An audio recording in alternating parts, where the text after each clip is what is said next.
Existe a raiz que impede elas de buscarem ao Senhor. Eu não sei como é que foi a sua infância, eu não sei como é que foram os seus primeiros anos de vida, mas eu não tive o privilégio de crescer frequentando uma igreja. Não tive a oportunidade de aprender desde cedo sobre as Sagradas Escrituras. Porque me contaram, eu sei que quando eu tinha por volta dos 2 ou 3 anos, eu sei que a minha tia, que hoje mora em Jaguaraíva, ela me levava à escola bíblica dominical. Mas conforme o tempo foi passando, eu fui crescendo, ela se mudou então de cidade, que antes morava conosco em Itararé.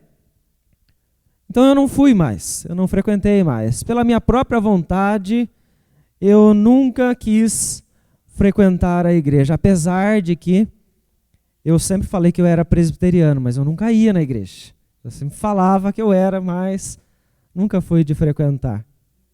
E as férias que nós tínhamos entre os primos, são 7 primos homens do lado da minha mãe, né, pelas minhas tias, nós nos reuníamos sempre na casa dessa nossa tia, lá em Jaguaraíva.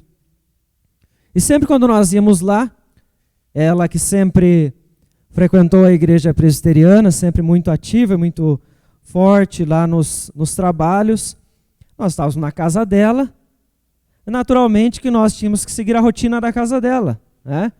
Então sempre quando nós passávamos lá os domingos na rotina deles era ir para a igreja. Ela ia com os meninos dela, né, os meus primos, e então ela nos levava junto. Meus irmãos, era um lugar que eu não tinha prazer de estar. Era uma criança que eu não gostava. Eu não achava interessante estar na igreja. Eu ia porque eu estava junto com ela, eu estava na casa dela. Eu ia por respeito a toda a rotina que ela então tinha. Até que nós fomos crescendo, continuamos indo lá, porque para nós era a maior diversão sairmos da nossa rotina e irmos para a casa dela.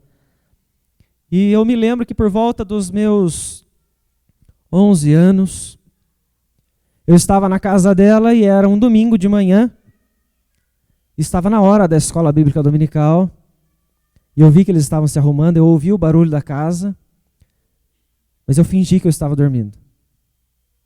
Eu virei para o canto e continuei dormindo. É muito clara essa cena na minha mente.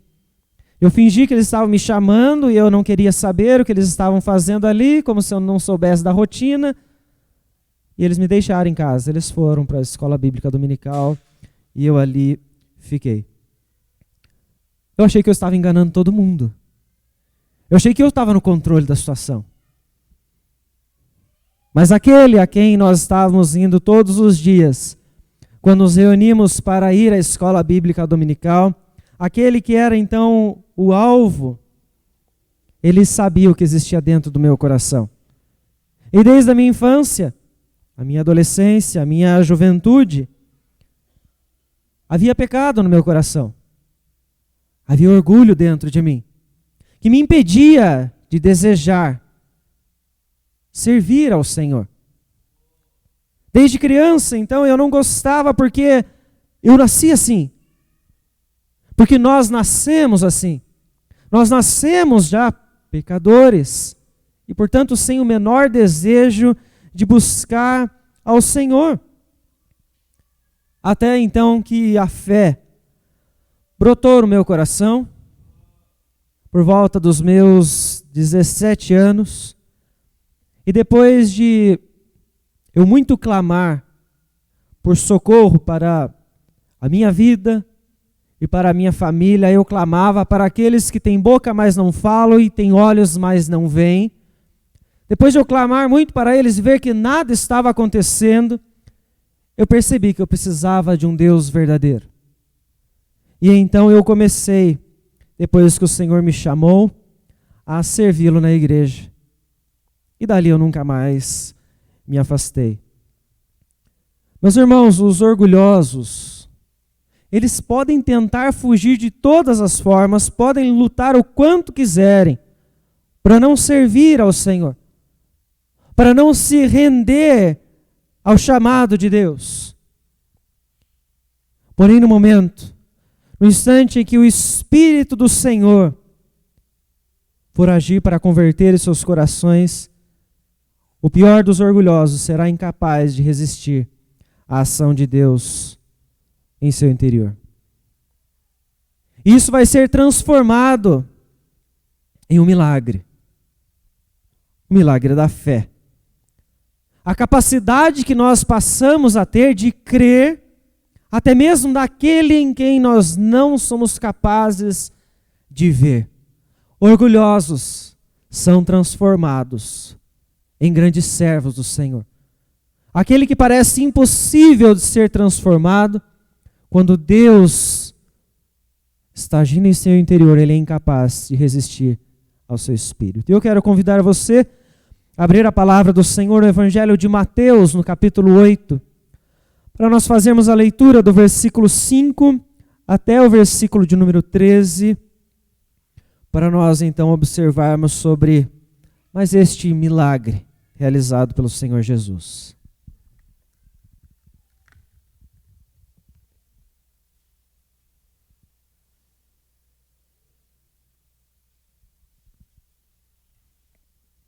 Evangelho de Mateus, capítulo 8, do versículo 5 ao versículo 13, diz o seguinte, a palavra do Senhor. Tendo Jesus entrado em Cafarnaum, apresentou-se-lhe um centurião implorando: Senhor, o meu criado jaz em casa, de cama, paralítico, sofrendo horrivelmente. Jesus lhe disse: Eu irei curá-lo. Mas o centurião respondeu: Senhor, não sou digno de que entres em minha casa, mas apenas manda com uma palavra e o meu rapaz será curado.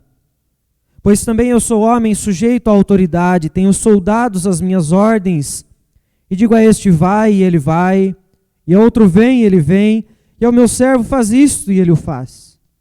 Ouvindo isto, admirou-se Jesus e disse aos que o seguiam: Em verdade vos afirmo que nem mesmo em Israel achei fé como esta. Digo-vos que muitos virão do Oriente e do Ocidente e tomarão lugares à mesa com Abraão, Isaque e Jacó no reino dos céus, ao passo que os filhos do reino serão lançados para fora nas trevas. Ali haverá choro e ranger de dentes. Então disse Jesus ao centurião: Vai-te e seja feito conforme a tua fé. E naquela mesma hora, o servo foi curado. Vamos orar? Querido Deus, em nome de Jesus, diante da tua palavra, mais uma vez, nós clamamos pela ação do teu Espírito sobre nós, ó Pai. Nós dependemos do Senhor para entender a tua verdade. Por isso clamamos que o teu Espírito Santo venha nos dar sabedoria, iluminar a nossa mente nesse instante. Que o Senhor nesta noite, ó Deus, fale aos nossos corações, quebrante, ó Deus, os nossos corações, nos exorte, ó Deus, se assim for necessário, para nós, ó Deus, podermos entender a tua verdade e voltarmos para os nossos lares, encerrarmos desta reflexão transformados, ó Deus, pelo conhecimento.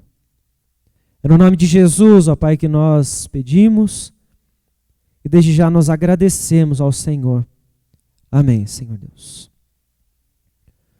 Irmãos, os milagres de Jesus, eles foram registrados ao longo dos evangelhos. Nós estamos falando sobre eles, alguns deles. Eles trazem em cada um dos momentos onde cada um dos evangelistas os registraram, para que uma ênfase sobre a autoridade de Jesus, então, seja vista não somente por aqueles que o seguiam, que o cercavam, mas para nós recordarmos sobre esta sublime graça que ele demonstrou. O vislumbre do extraordinário em cada milagre de Jesus nos faz, portanto, ter fé nele. Nos faz ver quem ele é. Nos faz ver o seu poder. Isso nos leva à adoração. Isso nos leva a reconhecer a sua graça e a sua soberania. Quando nós olhamos, então, os evangelhos, em alguns deles, como Mateus e Marcos, você acaba encontrando alguns trechos similares. Você observa então que o trecho que nós fizemos leitura na semana passada, logo no capítulo 8 mesmo, mas do versículo 1 ao versículo 4, você também encontra esta mesma história sendo relatada por Marcos e sendo relatada no Evangelho de Lucas. Porém, quando você pega este trecho, então no versículo 5 ao versículo 13, você não vai encontrar em todos os evangelhos. Cada um dos registros, então, eles têm um propósito para aqueles que estão recebendo este texto inicialmente. Marcos vai trazer com mais clareza os detalhes sobre quem é Cristo Jesus, para que os gentios, então, possam entender. Ele não traz tanta ênfase à tradição judaica, diferente de Mateus. O Evangelho de Mateus, então, ele mostra para nós, com maior ênfase, fatos históricos, como nós falamos, do próprio judaísmo, do Antigo Testamento, da lei, dos profetas, dos fariseus, ou seja, ele traz para nós palavras, expressões, histórias que facilitariam então aos judeus entenderem quem era Cristo Jesus por causa da sua linhagem, por causa do seu poder e das promessas do Antigo Testamento. Mas então você não necessariamente vai encontrar os mesmos textos em todos eles. Até porque quando você observa o final do Evangelho de João, no versículo de número 25, no último capítulo, ele diz: há, porém, ainda muitas outras coisas que Jesus fez. Se todas elas fossem relatadas uma por uma, creio eu que nem no mundo inteiro caberiam os livros que seriam escritos. Então você observa que há um propósito neste texto, dele ser registrado neste evangelho, e não está registrado no evangelho de Marcos. Então aqui nós vemos mais uma vez que Jesus está após o Sermão do Monte, após então o primeiro dos 10 milagres que se iniciam neste registro feito então no evangelho de Mateus. Ele já curou um leproso, conforme nós vimos nesta perfeita purificação que Jesus realizou na vida daquele homem, permitindo ele voltar ao meio da comunidade, permitindo ele voltar ao meio da sua família e permitindo ele então voltar à adoração a Deus junto com os demais, que como leproso ele não poderia fazer. O Senhor então o purificou.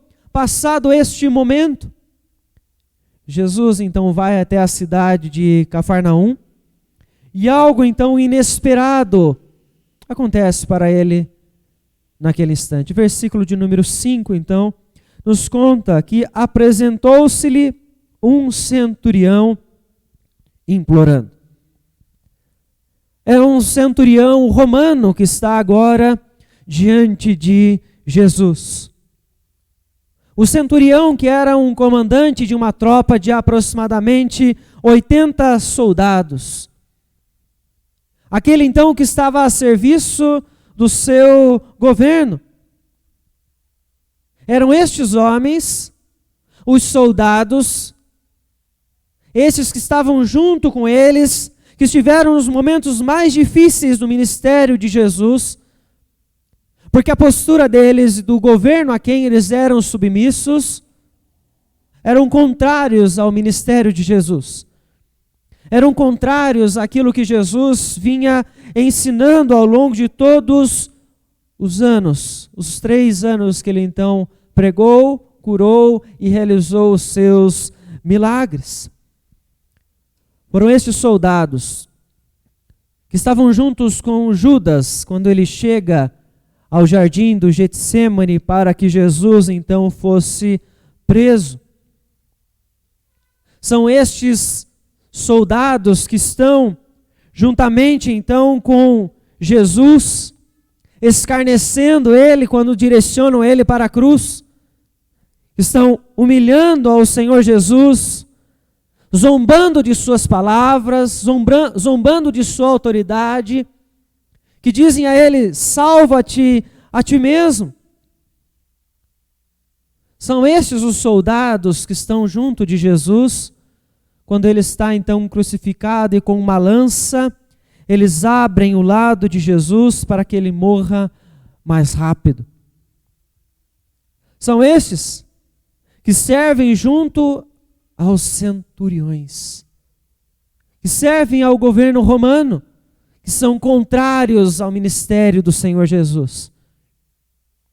Mas neste instante, na cidade de Cafarnaum, dentre estes soldados fiéis aos seus líderes, um deles busca a Jesus. Ele se apresenta perante Jesus e implora, como o texto nos diz, pela cura do seu servo.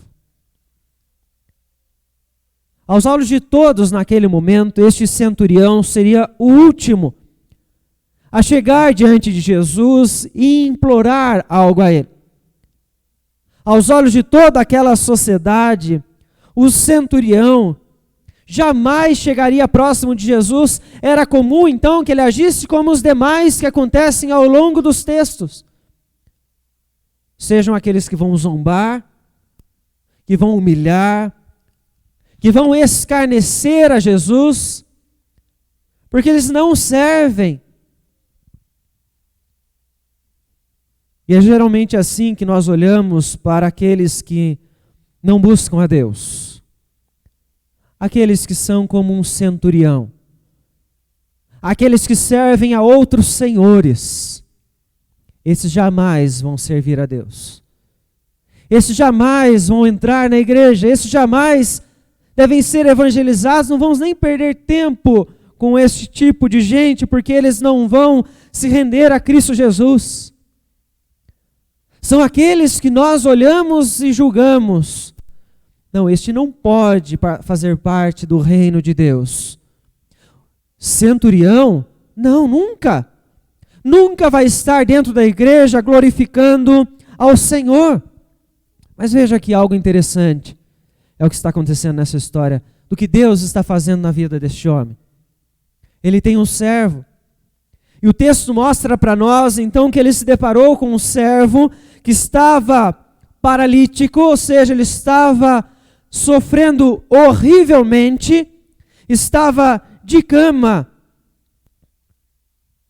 E o centurião não quer que o seu servo continue daquela forma. Ele tem compaixão. Ele tem compaixão deste homem. E ele percebe naquele momento que ele é alguém que não pode fazer nada por ele. Ele percebe que ele não tem forças para ajudar aquele homem, para que ele saia daquela situação terrível, daquele sofrimento terrível que ele estava passando. Por isso, ele procura o único que poderia resolver o seu problema. Aquele que já havia demonstrado poder, graça e autoridade para curar as doenças. A autoridade sobre toda a criação. E a necessidade da busca a Deus, ela só surge dentro dos nossos corações quando nós reconhecemos quem Ele é. Nós só passamos a buscar a Deus quando nós nos deparamos com o impossível a nós. Quando nós vemos situações em que somos tão limitados e que só Deus é capaz de fazer alguma coisa naquele instante. Então, por isso, este homem buscou ao Senhor. Por isso, o milagre da fé que está dentro deste homem, ela surge com uma busca. Além, então, desta presença inusitada, desta busca deste homem, Jesus reage. Jesus responde ao centurião, também de uma forma inesperada. Versículo de número 7. Jesus responde, eu irei curá-lo. Por que é inesperado? Se nós estamos falando de Jesus, nós estamos falando do nosso grande mestre, que é compassivo, que é misericordioso, mas ela é inesperada para os religiosos. Aqueles que pertencem à linhagem judaica e ouvem o seu mestre, o Messias, dizer que ele vai curar o servo de um centurião romano. Em Atos capítulo de número 10, no versículo de número 28, nós encontramos a referência de Pedro. Pedro, quando ele se encontra com Cornélio, com os parentes, com os amigos de Cornélio em sua casa, e pelo fato deles também não pertencerem à linhagem judaica, o apóstolo Pedro ele afirma: vós bem sabeis que é proibido a um judeu ajuntar-se ou mesmo aproximar-se de alguém de outra raça. Pedro reforça isso a Cornélio naquele instante. Da mesma forma como em outro momento nas Escrituras, a mulher samaritana estranha o fato de Jesus, um judeu, se aproximar dela e conversar com ela naquele poço. Ou a mesma postura e o mesmo ensino você encontra quando os fariseus repudiam Jesus, quando ele decide que ele vai comer então com os pecadores. Eles sabiam, este era o ensino. Eles não poderiam se misturar com as outras raças, com os outros povos, pois facilmente eles poderiam se contaminar com os seus ensinos, com as suas idolatrias. Porém, Jesus, neste momento, ele não hesitou. Jesus não hesitou em ajudar o centurião. Porque Jesus agiu com graça para com aquele homem. Jesus age com misericórdia. Ele não se importa neste instante se aquele homem, ele era romano, se ele era judeu, se ele era gentio.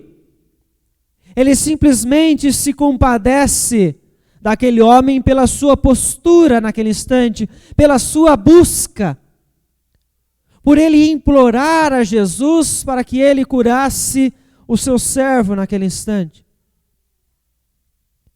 Porque todos nós conhecemos o texto de João, capítulo de número 3, no versículo de número 16. Deus amou ao mundo, deu seu Filho unigênito, para que todo aquele que nele crê não pereça, mas tenha a vida eterna. Porém, nós esquecemos da continuação do texto. Nós geralmente não olhamos o contexto. Versículo de número 17, ele reforça para nós que Deus enviou o seu Filho unigênito ao mundo, não para julgar o mundo, mas para salvar. E Jesus, em todos os momentos em seu ministério, ele age, portanto, com graça para com aqueles que o buscam, para que aqueles que vêm com humildade perante ele, imploram pelo seu auxílio. Jesus, em nenhum momento, ele deixou de ser compassivo, ele deixou de ser misericordioso, e é exatamente isso que Pedro vem explicar a Cornélio, porque naquele instante do livro de Atos, você vê então que há uma visão diante de Pedro, onde Deus está ensinando a ele que ele não faz acepção de pessoas.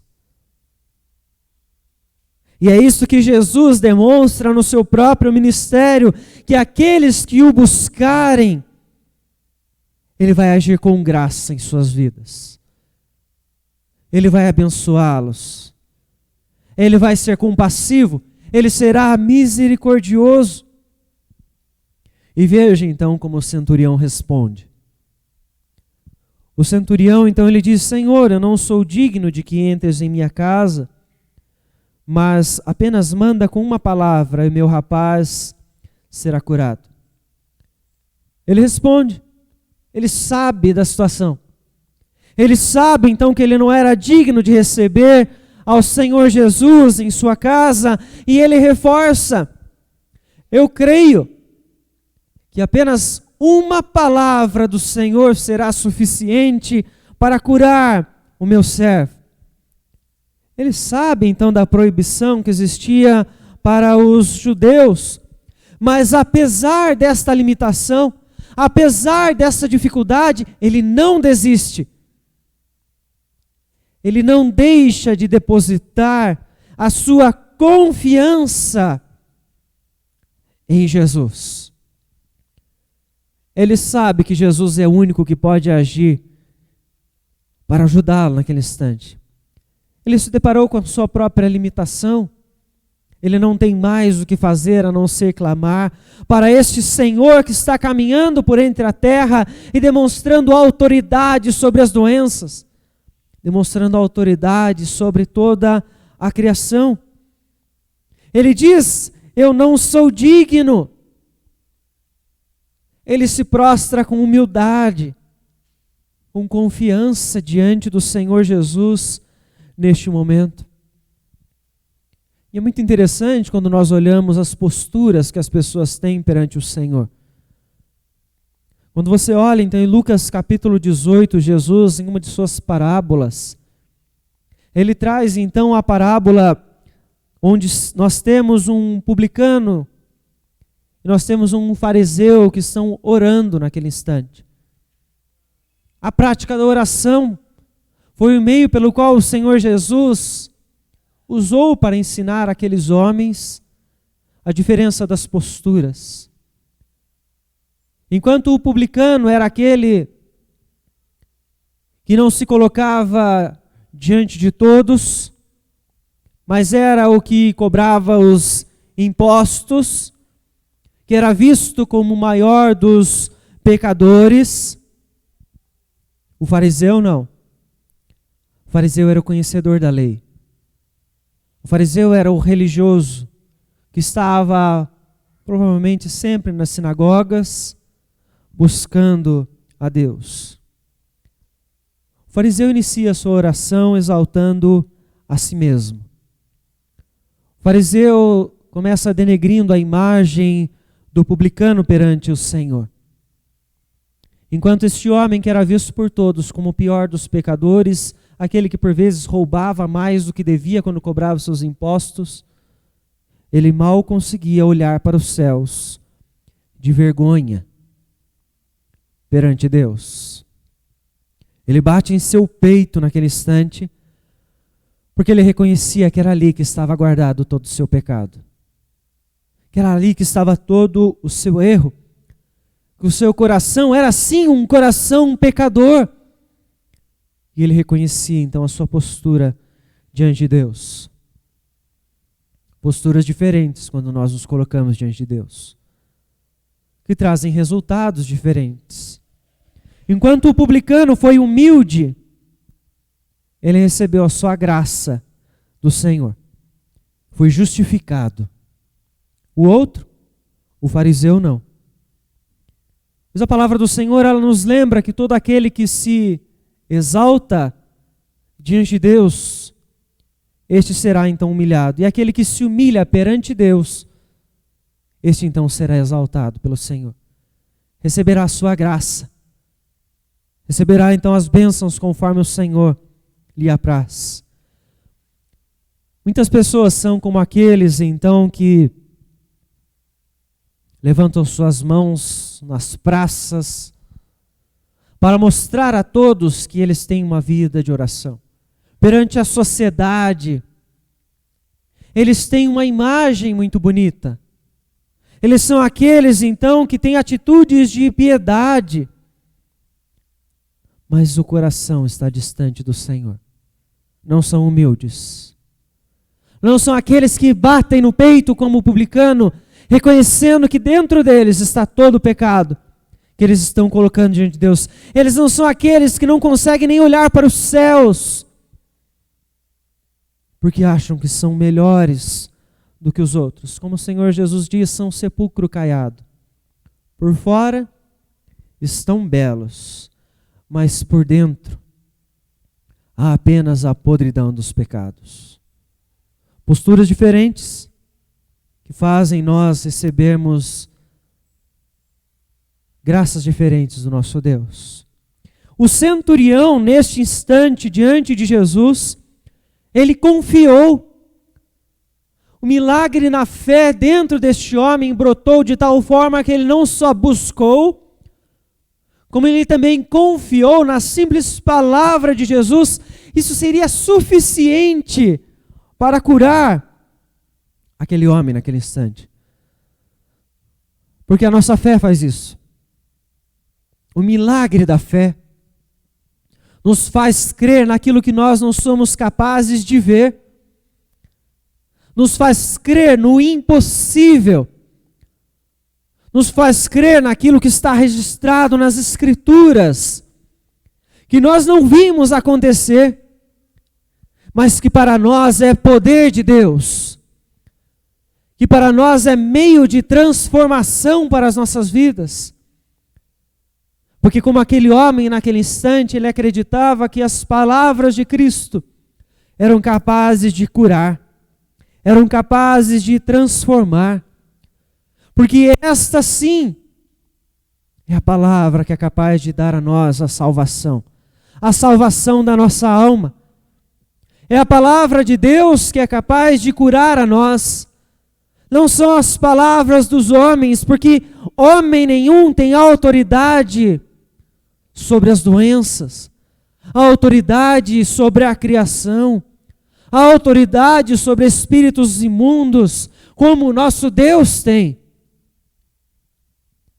Somente a palavra do Senhor é suficiente para mostrar a nós e nos conduzir ao único caminho da eternidade, que é o próprio Cristo Jesus. A confiança deste centurião nas palavras de Cristo Jesus, ela foi tão grande que no texto, versículo de número 10, até mesmo o Senhor Jesus fica admirado. Veja só como ele diz: em verdade vos afirmo que nem mesmo em Israel achei fé como esta. Nem mesmo no meio daqueles que eram povo de Deus, aqueles que haviam sido escolhidos pelo Senhor para o servir, havia então uma fé com tanta confiança no Senhor. E você observa isso no Antigo Testamento em vários momentos. Como os judeus oscilavam na sua fé. Em momentos, eram aqueles que clamavam a Deus pela libertação. Mas logo depois eram aqueles que estavam reclamando porque estavam no deserto e achavam que Deus já não iria mais cuidar deles. Em parte eram aqueles que viram o mar se abrir, o milagre do Senhor, o vislumbre do extraordinário diante deles. Mas logo depois estavam reclamando porque não tinham água para beber. É o mesmo povo que viu a terra que Deus prometeu para eles, aquele mesmo povo que passou a viver em idolatria e que por isso foi punido pelo Senhor, com o juízo de Deus. Os judeus, por vezes, eles se distanciaram do Senhor, não confiaram. E Jesus encontrou neste instante um homem que não era judeu e que está confiando nele muito mais do que os outros que eram para ser o seu povo, que deveriam confiar porque conheciam a história, que conheciam as maravilhas de Deus. A palavra do Senhor, ela é suficiente para revelar para nós o grande amor de Deus, para fazer brotar no nosso interior a fé que nos leva a confiar neste Deus Todo-Poderoso e viver em santidade com Ele. Este centurião, neste instante, ele tem fé em Cristo Jesus, a qual Jesus diz então que ele está vendo que acontece isso com este homem, mas que virão muitos ainda, do Oriente e do Ocidente, que tomarão lugares à mesa com Abraão, com Isaque e Jacó no reino dos céus. Muitos ainda virão, que não são judeus, como este homem, e que se entregarão pela fé, que passarão a buscar, que passarão a confiar na palavra do Senhor. Porém, ao passo que os filhos do reino serão lançados fora, nas trevas, onde haverá choro e ranger de dentes. Porque os judeus, eles tinham uma confiança, Eles estavam acomodados, eles estavam tranquilos. A sua religiosidade os fazia ficar tão acomodados com toda a história, que eles pensavam: somos povo do Senhor, escolhidos por Deus, então a salvação virá para todos nós e ninguém será lançado fora.